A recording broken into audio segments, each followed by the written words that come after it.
Di dalam Al-Quran ini ada ilmu, ada semua segala ada di Al-Quran. Baik ilmu, ada hikmah, ada berkah, ada mau'izah, terus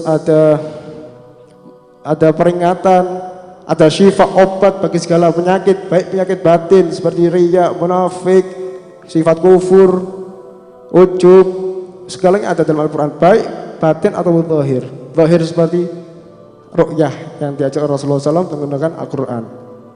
Untuk segala itu, untuk kita bisa mendapatkan itu semua petunjuk daripada Al-Quran, keberkahan Al-Quran harus melalui 3 tahap. Yang pertama, bil qiraati wa ta'allumi, dengan membaca Al-Quran dan mempelajari Al-Quran. Kita ingin berkah Al-Quran tapi gak dibaca Al-Quran nih, dibaca ben itu iso berkah. Bikin berkah Al-Quran dibaca.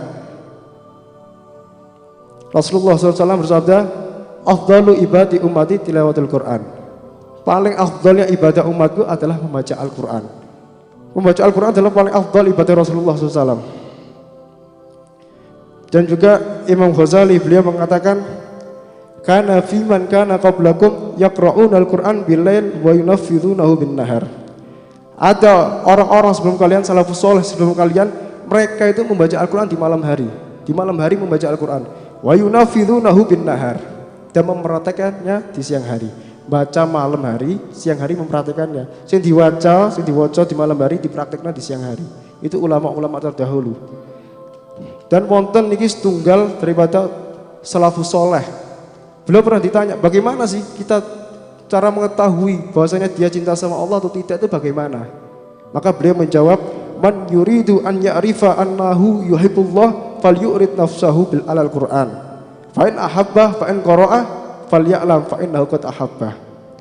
Barang siapa yang ingin mengetahui bahwasanya dia cinta Allah Subhanahu wa taala atau tidak, maka hadapkan kepada dia Al-Qur'an.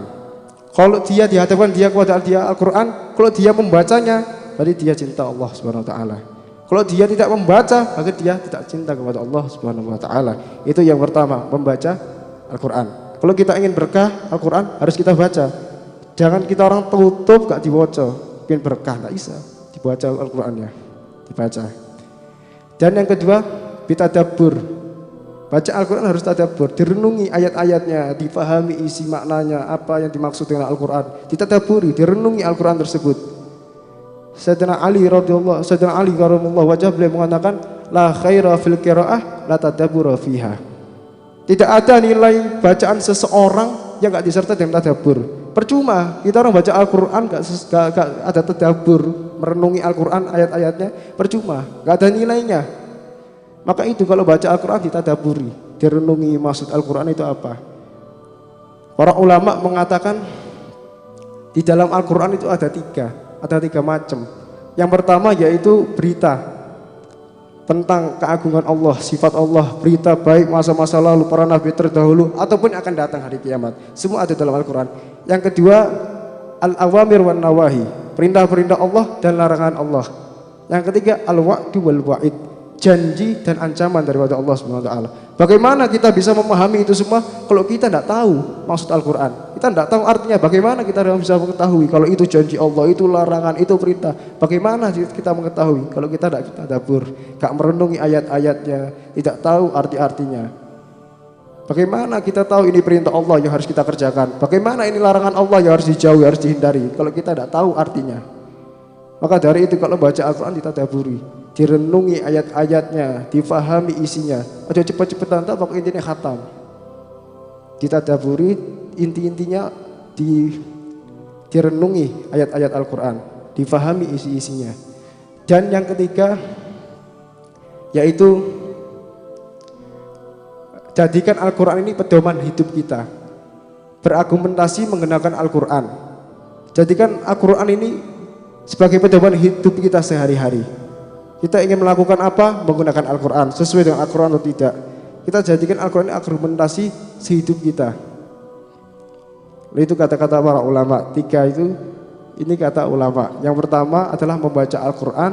Yang kedua adalah tadabbur, merenungi isi Al-Quran. Dan yang ketiga adalah mempraktekkan Al-Quran. Jadikan Al-Quran adalah pedoman hidup kita. Jadikan Al-Quran ini argumentasi bagi kehidupan kita.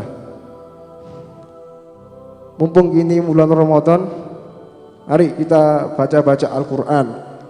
kita giatkan untuk membaca Al-Quran mumpung ini Ramadan. Yang sebelum Ramadan kita tidak pernah membaca Al-Quran, ini waktu saatnya kita untuk bisa membaca Al-Quran. Yang sebelumnya, sebelum masuk Ramadan baca Al-Quran cuma sedikit-sedikit, kita masuk Ramadan insya Allah semakin tingkat membaca Al-Quran kita.